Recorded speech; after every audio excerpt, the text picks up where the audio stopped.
গাড়িতে বৃদ্ধ মহিলা কমলা খাচ্ছিল আর তখনই সে কমলাটি ফেলে দিল। কমলাটি পড়ে যাওয়ার পর সেই কমলাটি কালো হয়ে একদম পচে গেল।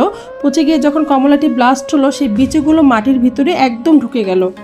আর ঠিক তখনই বৃষ্টি পড়লো আর বৃষ্টিতে অনেক সুন্দর একটি কমলার চারা বের হলো। কমলার চারাটি যখন একটু বড় হলো, ঠিক তখনই এর পাশ দিয়ে একটি শিবপাঞ্জি যাচ্ছিল। শিবপাঞ্জিটি যখন গাছের সামনে আসলো, সে দেখলো গাছটি একদম মরে যাচ্ছে পানির অভাবে।